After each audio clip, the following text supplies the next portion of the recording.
এই বাংলাদেশ কাউকে ভয় পায় না, এই বাংলাদেশ কাউকে ছেড়ে দেয় না। এবার ইতিহাস গড়ে অস্ট্রেলিয়াকেও হারিয়ে দিয়েছে টাইগাররা। ব্যাট হাতে মোসাদ্দেকের ঝড়, বল হাতে সৈকতের সাথে নাহিদ, তাসকিন, ফিজের কারিশমা। দুর্দান্ত জয়ে মিরপুরের নতুন বাংলাদেশ দেখলো অজিরা। ঐতিহাসিক ম্যাচ নিয়ে আরও থাকছে প্রতিবেদনে। টসে হেরে আগে ব্যাট করে শান্ত তামিমের 50 আর সৈকতের 86 রানের দুর্দান্ত ইনিংসে অজিদের জন্য বাংলাদেশ টার্গেট দেয় 285 রান।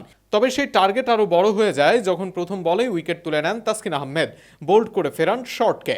এরপর 1 রানের বেশি করতে পারেননি লাবুশেন, ফিজের বলে কাটা পড়েন তিনি।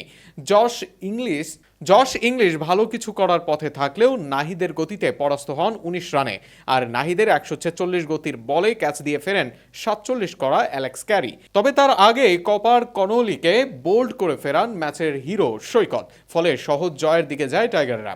এর আগে টসে হেরে ব্যাট করতে নেমে শুরুতেই ধাক্কা খায় বাংলাদেশ। দ্রুতই সাইফ হাসানের উইকেট হারায় দল। তবে সেই চাপ সামাল দেন নাজমুল হোসেন শান্ত ও তানজিদ হাসান তামিম। দুজন মিলে 91 বলে 96 রানের দারুণ জুটি গড়ে তোলেন। তানজিদ শুরু থেকে আক্রমণাত্মক ব্যাটিং করে 41 বলে 50 পূরণ করেন। শেষ পর্যন্ত 44 বলে 54 রান করে বিদায় নেন তিনি। অন্যদিকে শান্ত 57 বলে অর্ধশত পূরণ করে 67 রান করেন, যদিও বড় ইনিংসে রূপ দিতে পারেননি। মাঝে লিটন দাস দ্রুত আউট হলে কিছুটা চাপে পড়ে বাংলাদেশ। এরপর দ্রুত আরও কয়েকটি উইকেট হারালে দলের হাল ধরেন তাওহিদ হৃদয় ও মোসাদ্দেক হোসেন। হৃদয় ধীর গতিতে খেললেও অন্য প্রান্তে সাবলীল ছিলেন মোসাদ্দেক। ব্যক্তিগত 21 রানে জীবন পান মোসাদ্দেক। লং অফে সহজ ক্যাচ ফেলেন কুপার কনলি। এরপর আর ভুল করেননি তিনি। দারুণ শট খেলতে খেলতে 49 বলে 50 পূরণ করেন এই অলরাউন্ডার।